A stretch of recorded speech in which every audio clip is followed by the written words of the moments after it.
Sergeant Sabine Larch had both hands buried inside a canvas pannier at 10 minutes past 5 in the morning, cinching a diamond hitch tight over 2 crates of linked ammunition lashed to a mule named Domino, 6 miles east and 9,000 feet above her, on a wind-scoured spine of exposed rock. The maps called Sawtooth Ridge, the last resupply helicopter anyone would try to fly to Fox Company that week, was already banking hard away through a wall of sleet, a missile warning tone shrieking in both pilots' headsets, while 41 soldiers listened to the rotors fade into the storm and did the same brutal arithmetic on their dwindling ammunition that Sabine was about to do on her mules.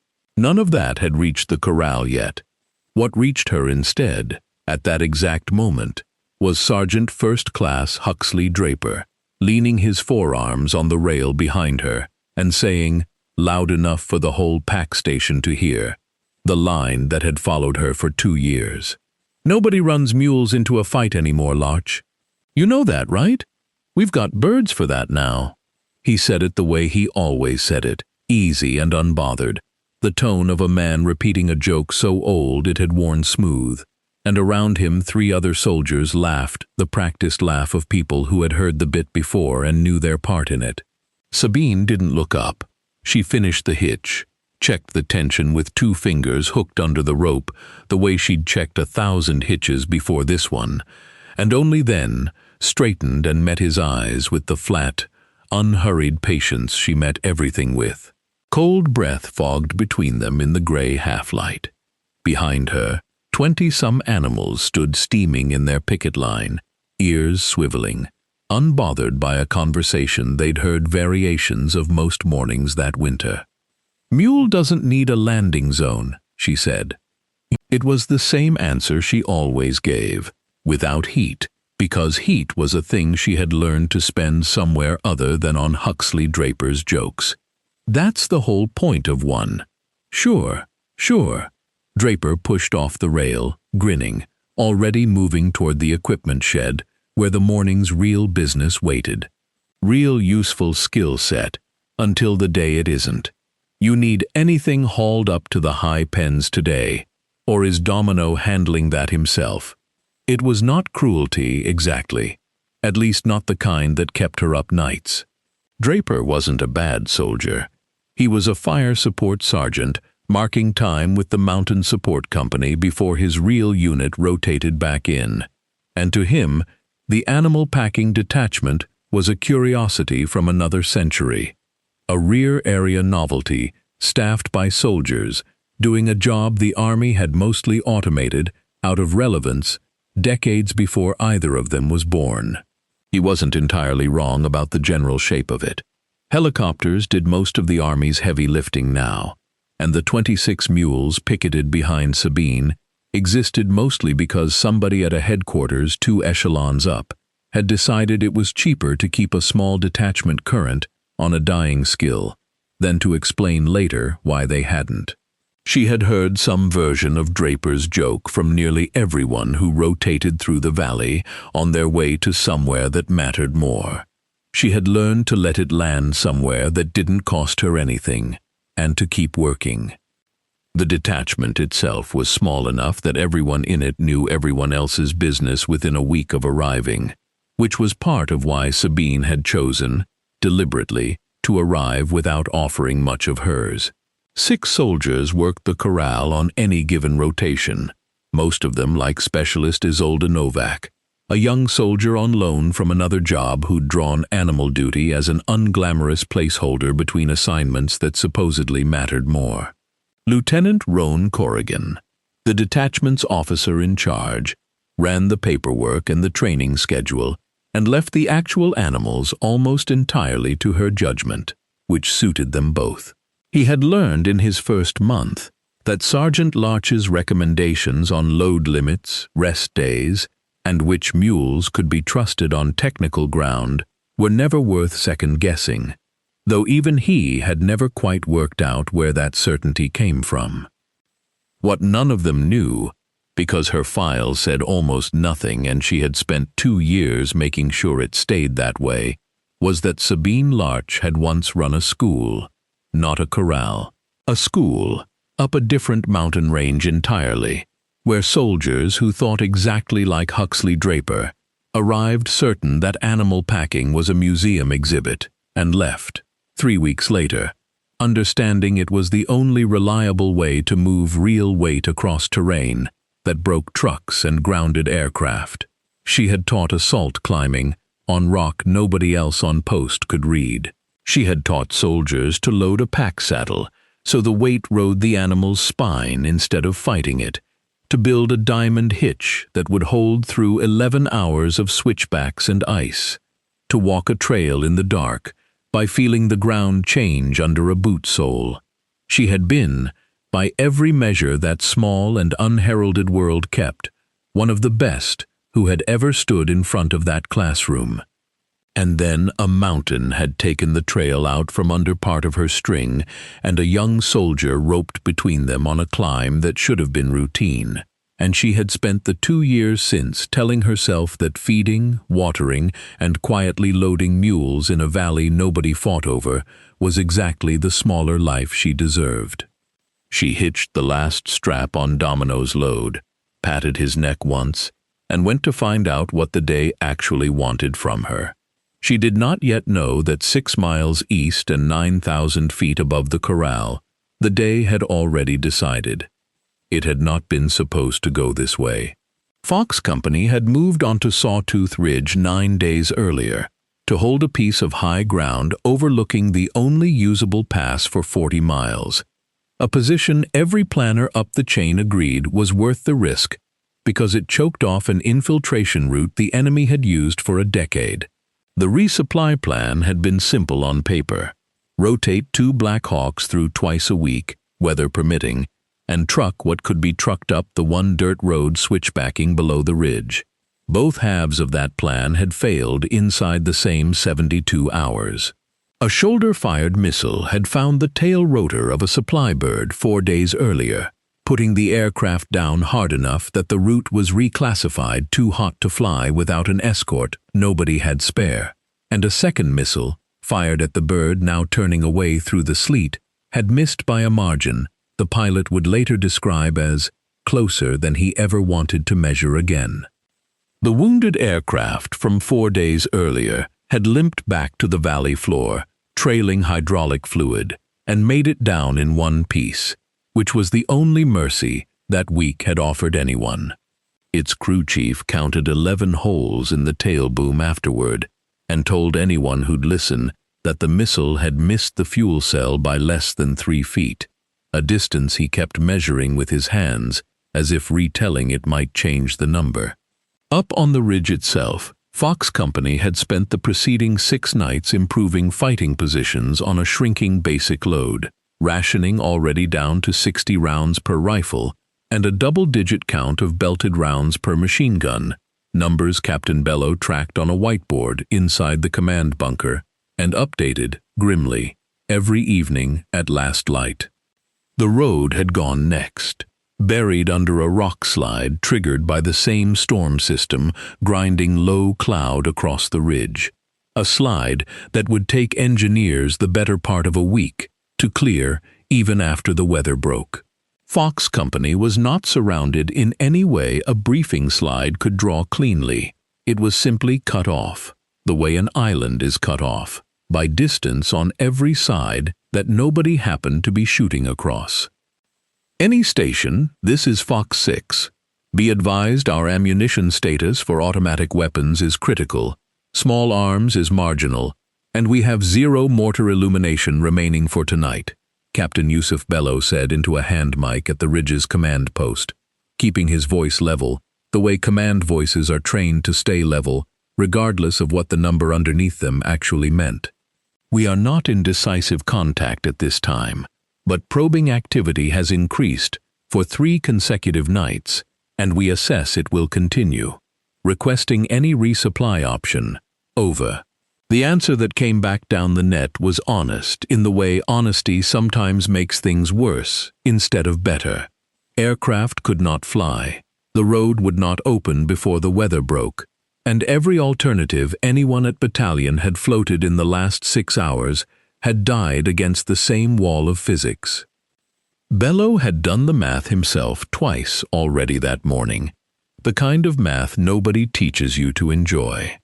At the current rate of nightly probing, and assuming the enemy pressed harder once they noticed the resupply attempts failing, Fox Company had perhaps 4 nights of sustainable defense left before ammunition discipline collapsed into something no amount of courage could fix.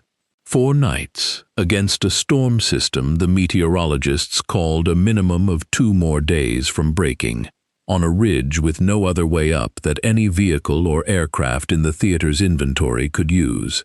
He signed off the transmission, looked at his executive officer, and said the thing nobody wants to be the one to say out loud on a position this important. We need an idea nobody's had yet. Today, not next week. The idea that eventually reached Sabine Larch traveled down through battalion, the way most bad news travels, sideways and downhill, gathering frustration at every stop.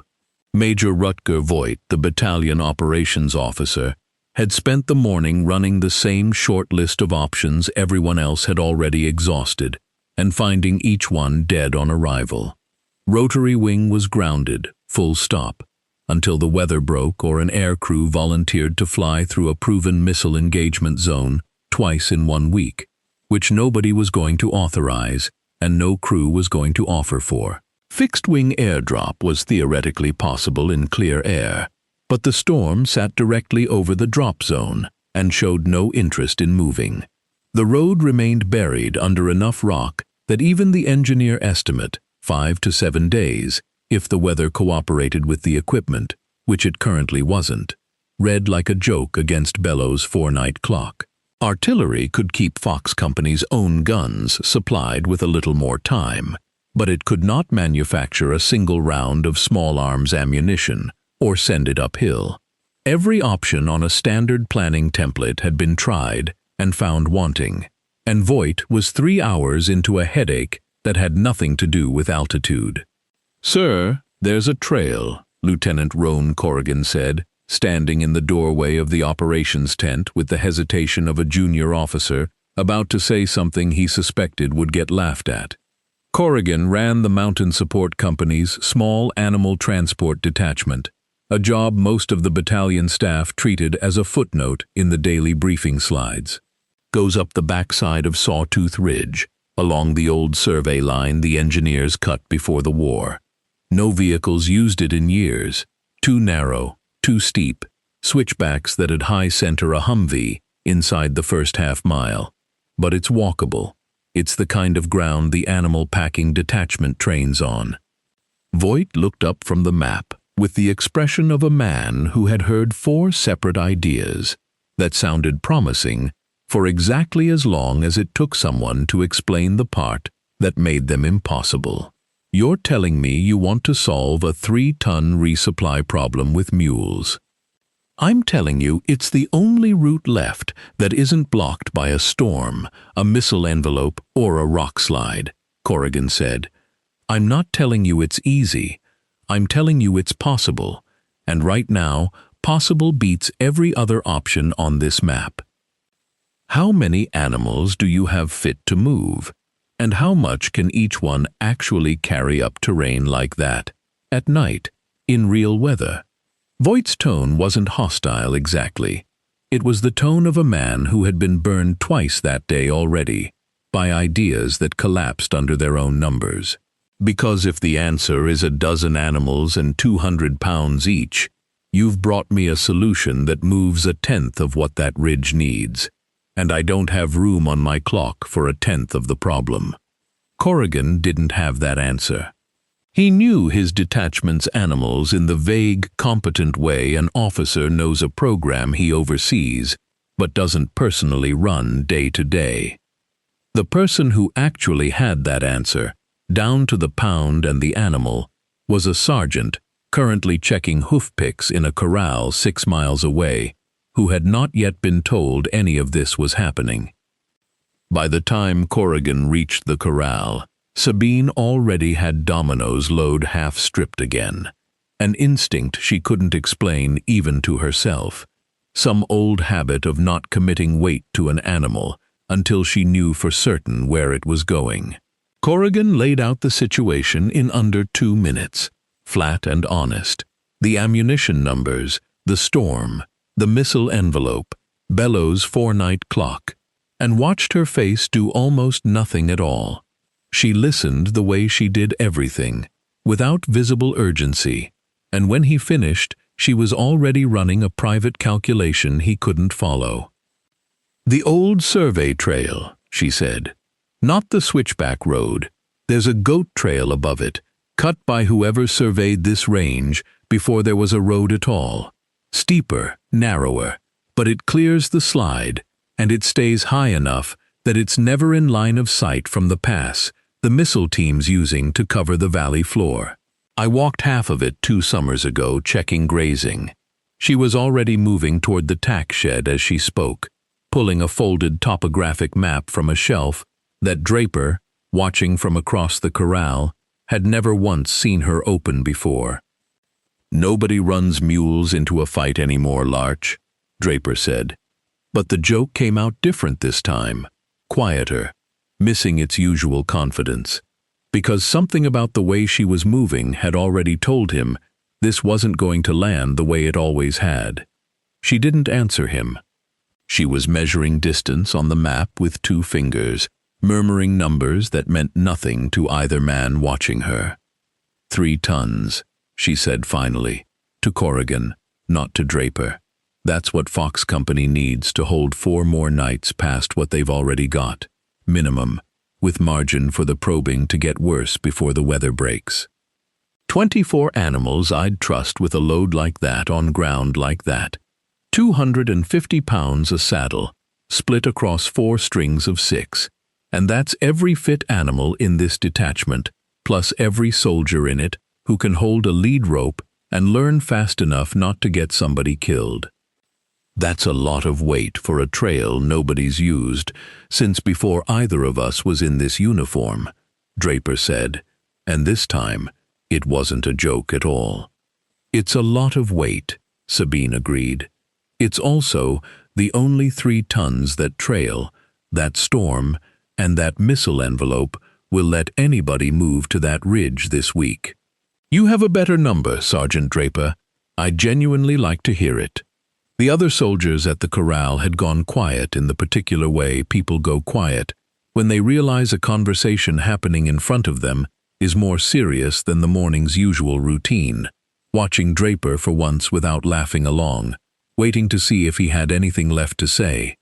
He didn't have one.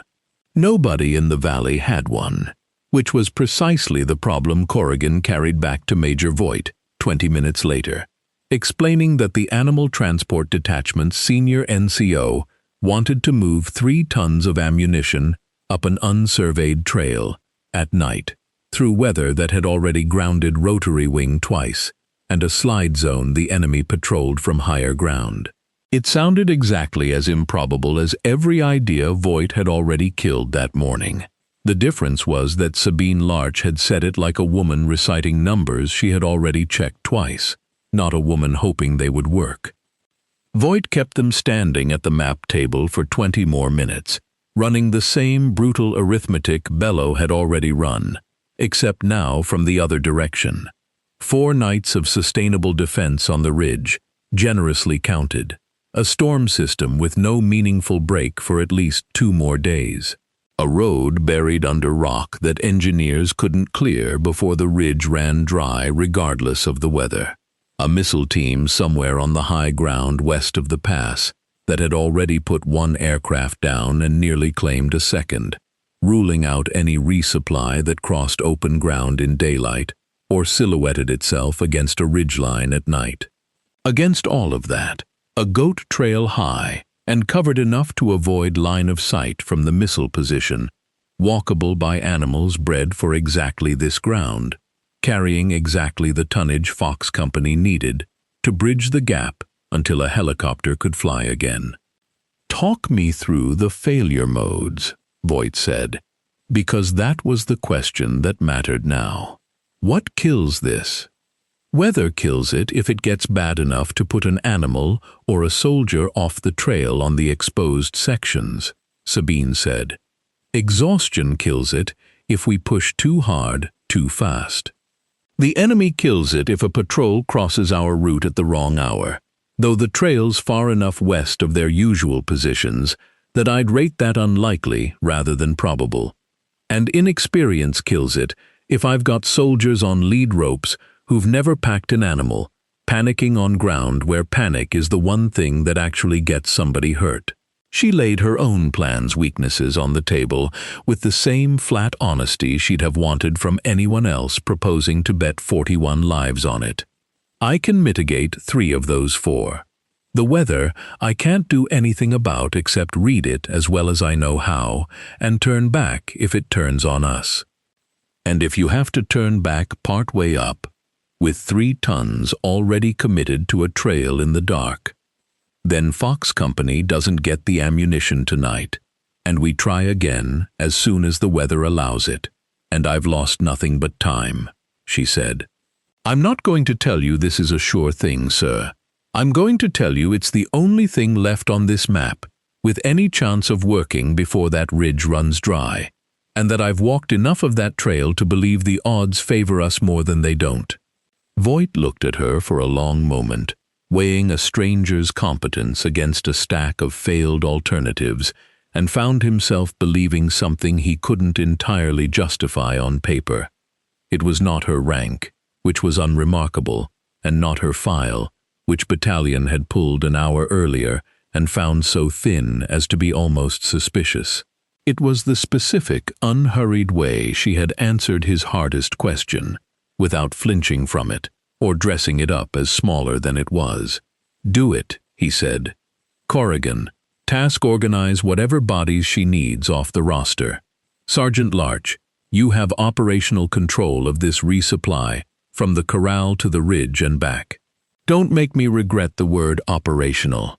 Corrigan saluted out of habit more than requirement, and was already moving before his hand came down, and Voight stood at the map table a moment longer after both of them had gone, running the numbers one final time, the way commanders do after a decision is made, and there is nothing left to do but hope the arithmetic holds. The next 6 hours belonged entirely to weight, rope, and time. 3 things Sabine understood better than almost anyone in that valley, and none of which cared how tired she already was. 24 mules were selected from a herd of 26, culled for soundness and conditioning, with a speed that would have looked careless to anyone who didn't know she'd been quietly tracking every animal's feet, wind, and temperament for 3 years specifically, so a day like this one wouldn't catch her guessing. 6,000 pounds of linked ammunition, mortar rounds, and grenades had to come off pallets and into panniers a mule could actually carry.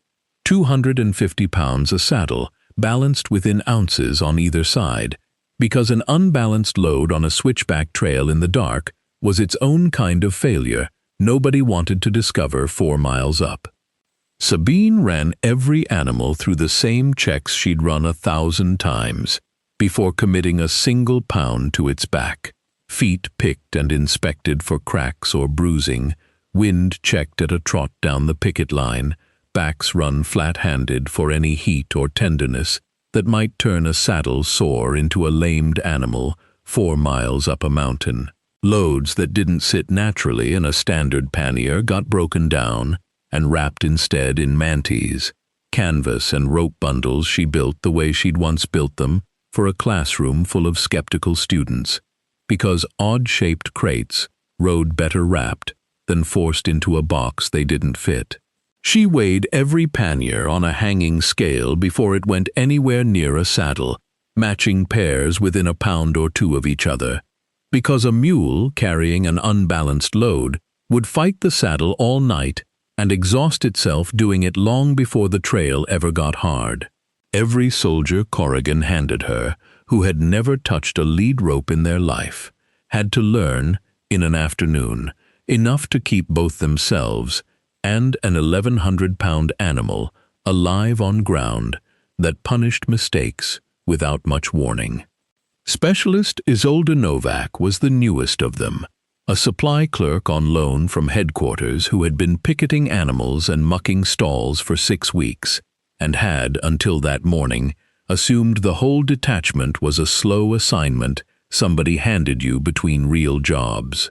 She watched Sabine build a diamond hitch for the 4th time in 10 minutes, fast enough now that the rope seemed to move on its own, and asked the question everyone eventually asked once they'd watched her work long enough to notice.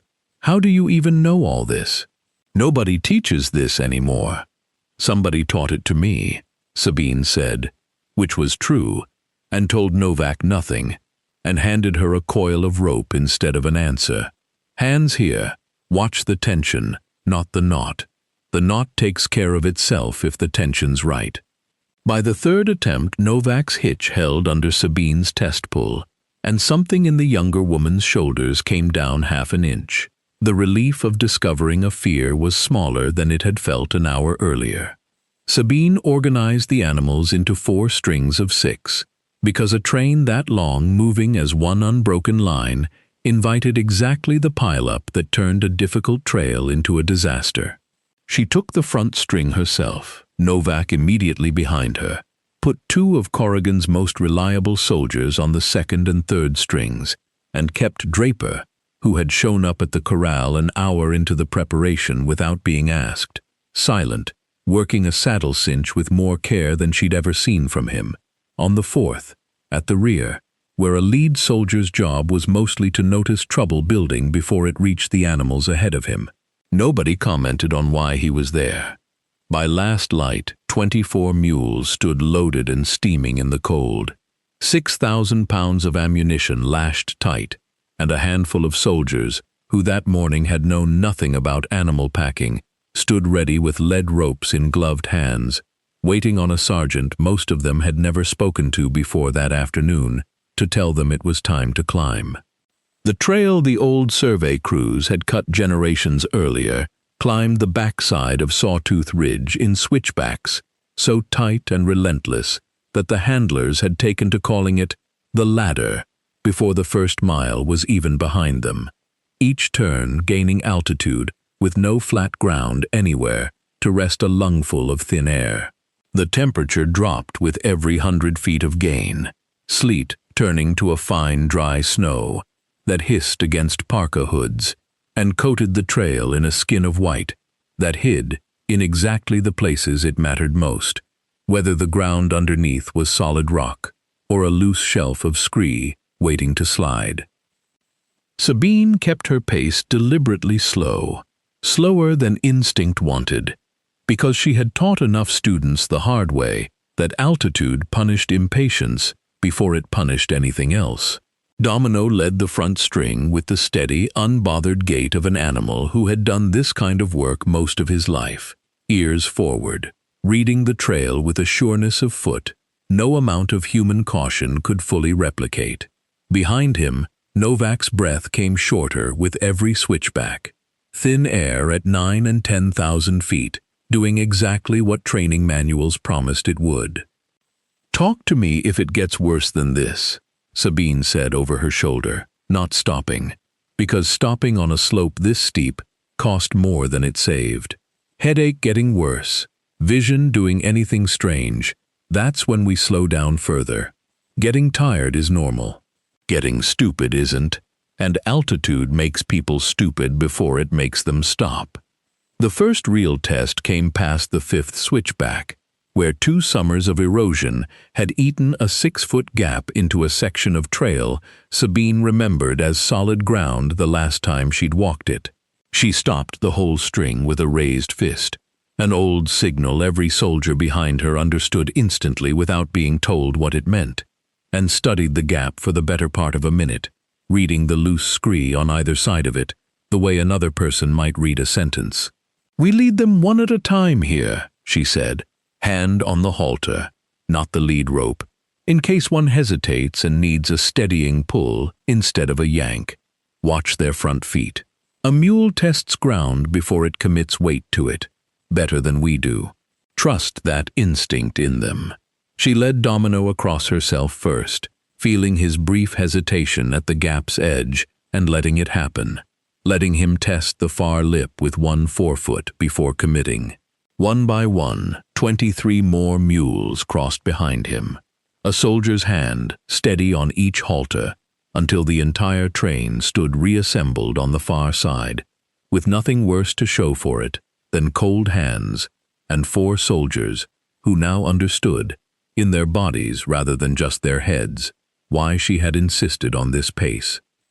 They were perhaps 3 hours into the climb when the front string rounded a shoulder of rock and a flare went up below, and to the west, a thin white flower of light blooming against low cloud that meant, unmistakably, a patrol working the low ground exactly where battalion's estimate said no patrol should reasonably be at that hour.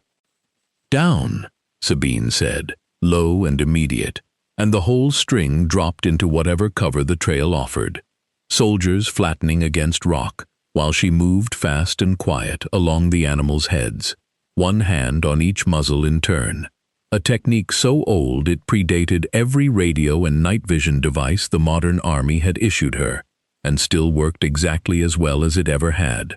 A mule that trusts the hand on its nose, stays silent, even when every instinct says otherwise.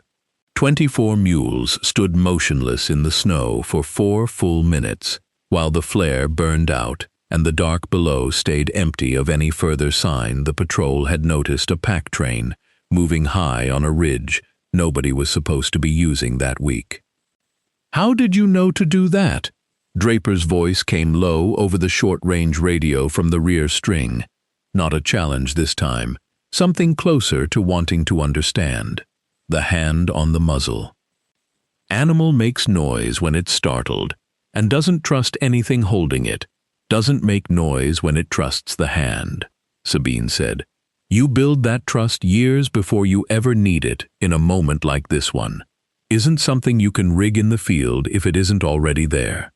She didn't say more, and Draper didn't ask more, though his silence afterward sounded different than the silence he'd carried out of the corral that morning. The scare that came 20 minutes later was smaller in scope and larger in Sabine's chest. A section of trail above the flare sighting had iced over in a way the earlier scouting hadn't caught, black ice hidden under an inch of fresh snow, and the third string's lead mule lost its footing for 1/2 second on a shelf with a long drop on the downhill side, scrambling with a scrape of hooves that carried too loud in the quiet dark before catching itself and standing, unhurt and steady, exactly where it had started.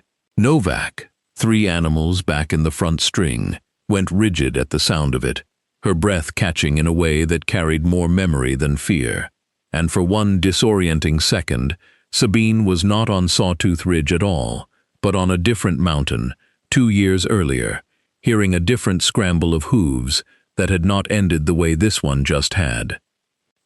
"Novak, eyes on me." Sabine's voice cut through it, before the younger soldier's breathing could spiral, steady and close, a hand briefly on her shoulder. "That mule is fine.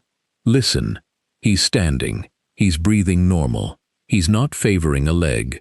Well, that's what fine sounds like up here.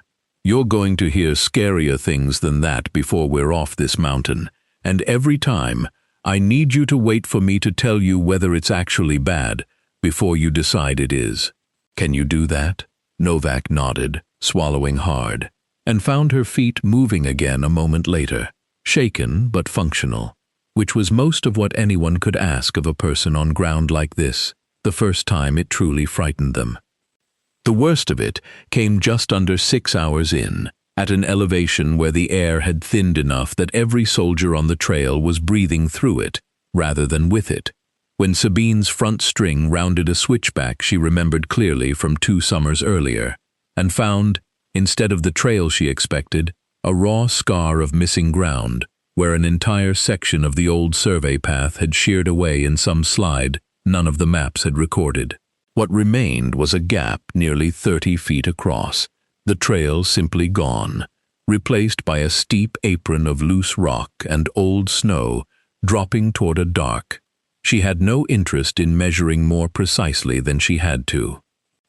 She stopped the whole train and stood at the edge of it for almost 2 full minutes, longer than she'd paused at anything else that night, running calculations that had nothing to do with rope tension or animal weight, and everything to do with a decision she had hoped, all night, she wouldn't have to make.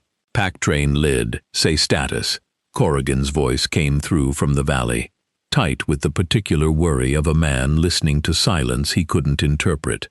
"Trail's gone at our position," Sabine said. "Old slide, not on any map I've got. I have a way around it, but it means dropping a temporary line across the gap and leading these animals one at a time on a rope system instead of open ground, which costs us time we don't have a lot of." She looked at the apron of scree, at the drop below it, at 24 animals and 5 soldiers waiting on a decision only she could make, and felt something that had nothing to do with the altitude, the specific, unwanted familiarity of standing at the edge of exactly the kind of ground that had taken a soldier from her once already.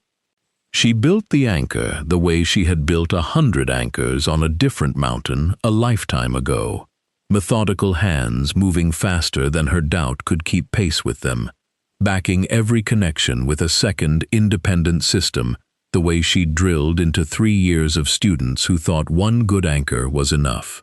Draper, without being asked, climbed forward from the rear string to feed rope, watching her hands, with the focus of a man finally seeing, in full, the thing everyone in the valley had spent 2 years failing to notice, standing quietly among them.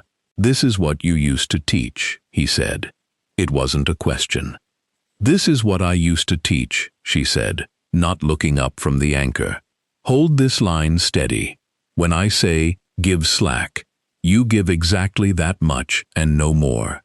She led each animal across herself, hand steady on the halter, the rope system doing the work her legs no longer entirely trusted after 6 hours of climbing, talking domino across the short crossing, low and constant, until his front feet found the far side, and the rest of him followed.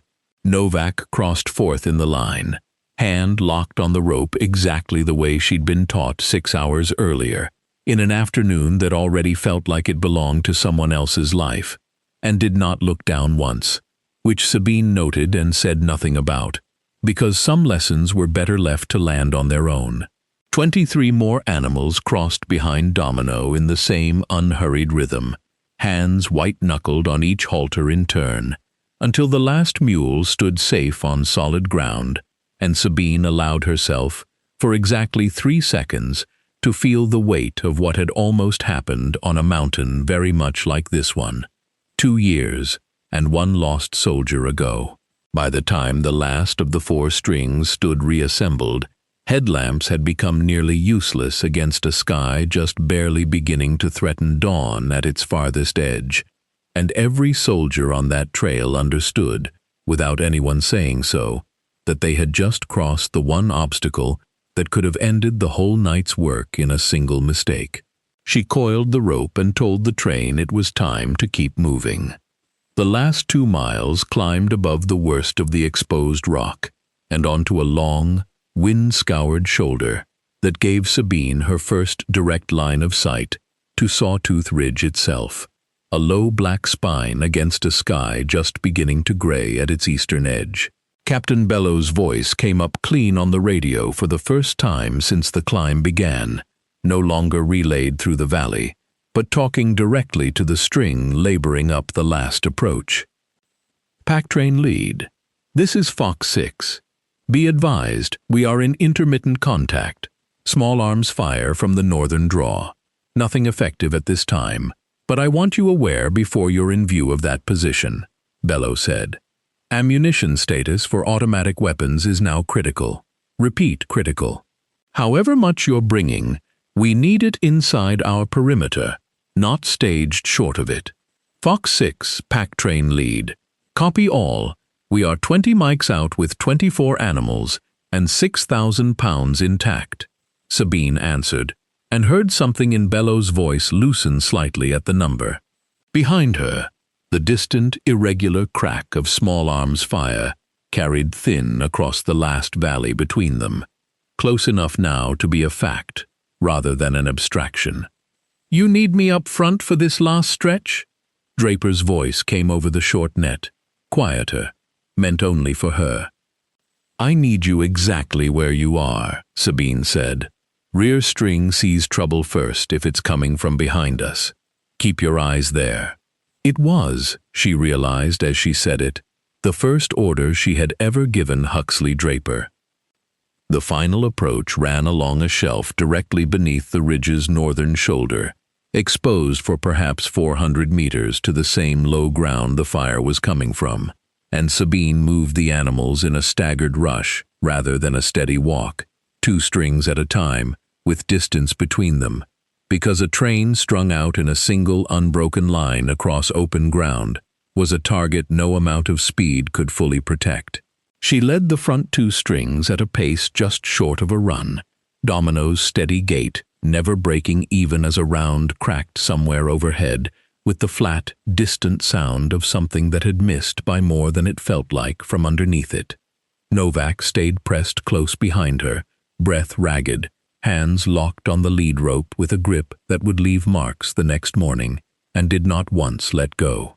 They reached the edge of Fox Company's perimeter, with the sky properly gray now, and a dozen exhausted, hollow-eyed soldiers came out from behind sandbagged positions to help pull the strings the last 100 meters inside the wire, staring at the animals the way people stare at something they had been told, an hour earlier, was not coming.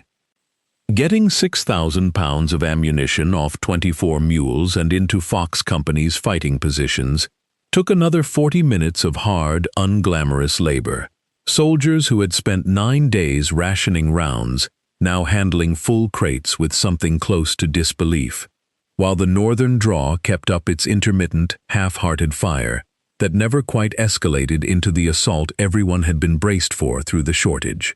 Captain Bello found Sabine near the animal picket line as the last pannier came off the last saddle, his face doing the arithmetic of a man who had spent 9 days assuming this moment, if it came at all, would look nothing like this. "Sergeant, I have commanded infantry for 11 years, and I have never once seen mules brought into a position under fire," he said. "I need to understand what I just watched happen. You watched 24 animals do what they were bred and trained to do, on ground built for exactly this," Sabine said, checking Domino's legs out of an old, unbreakable habit, before she'd let herself think about anything else, including her own exhaustion. "That's all this was, sir. Weight, rope, and a trail that hasn't changed in 100 years. It was not, in fact, all it had been. And everyone who had watched the last 400 meters of that approach understood as much, even if nobody said it plainly yet. A round had come close enough during the final rush to clip rock 8 feet from the second string, close enough that 2 soldiers had gone briefly to the ground out of pure reflex before realizing the mules ahead of them hadn't broken stride at all, steadied by nothing more than the calm, unhurried voice of the woman leading them. No animal had been hurt in the whole 9-hour climb, not so much as a scraped fetlock, not even the mule that had slipped on the ice hours back, which had caught itself without a mark on it. Word spread through the position faster than the ammunition itself got distributed. Soldiers who'd spent 9 days assuming the worst about their own odds, now finding reasons to walk past the picket line and look at the animals themselves, as if seeing them might make the whole night easier to believe. A private first class named Combs, who'd been on the detachment exactly long enough to learn which end of a mule not to stand behind, found himself explaining to 3 infantrymen twice his time in service how a pack string actually worked, visibly proud of knowledge he hadn't valued that morning and couldn't stop offering now. Novak sat against a sandbagged wall with her head back and her eyes closed. hands still faintly trembling, and when she finally spoke, it came out somewhere between a question and a confession. "I've never done anything like that in my life. I didn't think I could." "You did it anyway," Sabine said, sitting down beside her, letting her own exhaustion show for the first time since the corral. "That's most of what the job ever asks of anybody. Not that you weren't scared, that you kept your hands steady while you were." Draper sat down across from both of them without a word, still working a stiffness out of his hands from 4 hours gripping a lead rope in the cold. The walk back down began within the hour. 24 animals unburdened now and moving easier than they had climbing. And it was Draper, without being asked twice, who took Domino's lead rope from Sabine's raw hands for the descent, and told her to walk behind for once and let somebody else read the trail. Word of what had happened on Sawtooth Ridge reached the battalion adjutant, Captain Ambrose Tallis, before the pack train had even started down the mountain. Carried by a radio transcript he read twice before he trusted it. He had, in fact, already crossed paths with Sabine Larch's file that day without realizing it mattered. Hours earlier, running a personnel search Major Voigt had quietly asked for, anyone in the valley with documented mountaineering, rope, or animal packing qualifications. Tallis had pulled a record with her name on it and found almost nothing readable. 4 years of unremarkable evaluations, sitting on top of a sealed block he didn't have clearance to open. He had noted the anomaly as administratively curious rather than urgent, and moved on to the next name.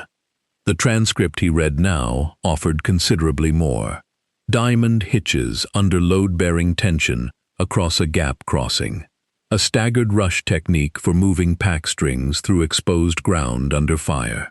A hand signal for silencing animals that bellows after-action notes described in language Tallis recognized from a mountain warfare and animal packing instructor curriculum. He had once, years earlier, spent a tedious afternoon filing into an entirely different personnel system. He requested an elevated pull on her sealed record within the hour and had his answer before the train finished its descent. Sergeant Sabine Larch, distinguished honor graduate and former senior instructor, mountain warfare and animal packing curriculum. A program quietly closed 2 years earlier, when the school's budget lost an argument it should have won.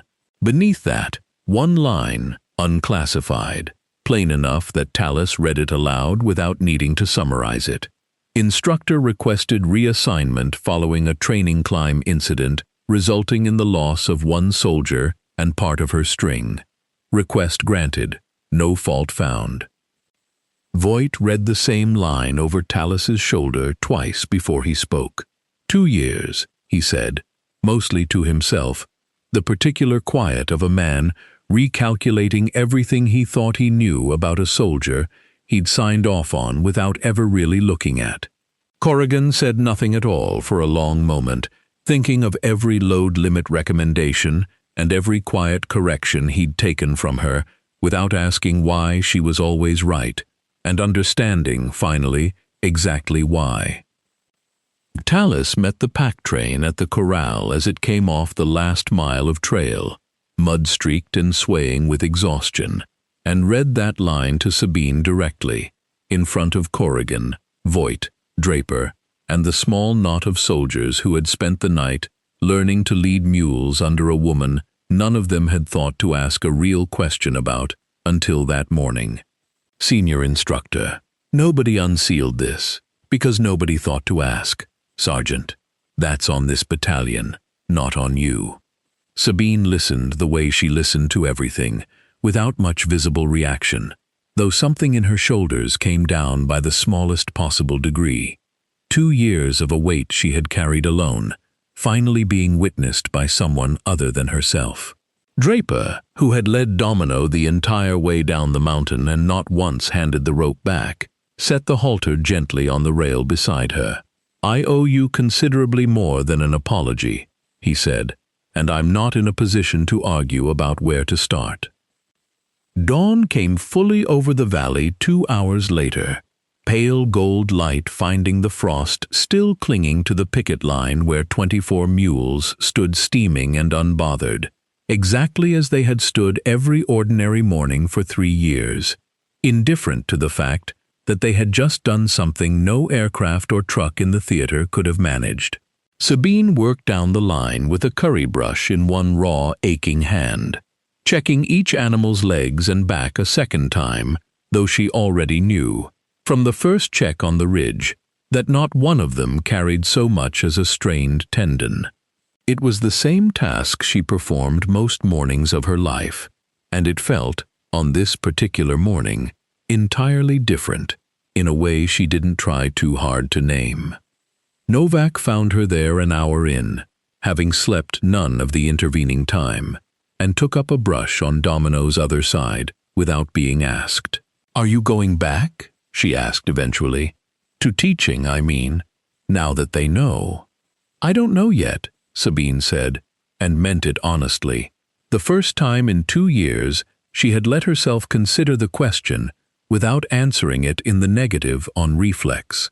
She kept brushing, unhurried, and thought, without flinching from it, of a young soldier and part of her string on a different mountain 2 years earlier, and understood, standing in this gray morning light, with this particular animal breathing warm and steady under her hand, that she had finally done the one thing she hadn't believed possible, led another string up a mountain in the dark and brought every single one of them home. A cairn, she had learned a long time ago from an instructor of her own, was not a monument. It was a marker somebody built so the next person coming up the same mountain would know which way was safe. She had spent 2 years thinking her career in that classroom was over. Standing at that picket line with frost melting off her gloves, she understood it might only just now be starting to mean something again. Captain Bellow sent one more transmission down through battalion before the net finally went quiet that morning, addressed to no one in particular, and everyone who'd hear it repeated. 41 soldiers on Sawtooth Ridge owed their continued ability to hold that ground to a pack train and a sergeant most of them would never meet, and he intended to make sure the record reflected exactly that, not as a footnote, but as the reason the position was still theirs to defend. Major Voigt had the personnel search talus started that morning expanded across the whole battalion roster by that afternoon, on the theory, spoken aloud in the operations tent for the first time in anyone's memory, that a file this thin might be hiding exactly the kind of soldier a mountain valley couldn't afford to keep overlooking. Huxley Draper found reason to stop by the corral 3 more times that week, ostensibly to check on Domino, and each time stayed longer than the errand required, asking questions about animals and altitude and rope work, with the hunger of a man trying to make up for 2 years of jokes he now understood had never once been funny. Fox Company held its ridge, resupplied twice more over the following 8 days by a pack train that no longer needed anyone's permission to run, and somewhere in a battalion personnel file, a single line that had sat unread for 2 years finally did the job records are supposed to do, which is tell the truth about a person to whoever eventually bothers to look. If a mountain, a doubter, and a company almost out of ammunition ever taught this valley anything, it was that the oldest tools are only obsolete until the day the new ones fail, and that the soldier everyone stops noticing is sometimes the only one who ever actually knew the way up. If this story moved you, hit like, subscribe for more, and tell us in the comments, would you have trusted the mule train or waited for the helicopter that wasn't coming?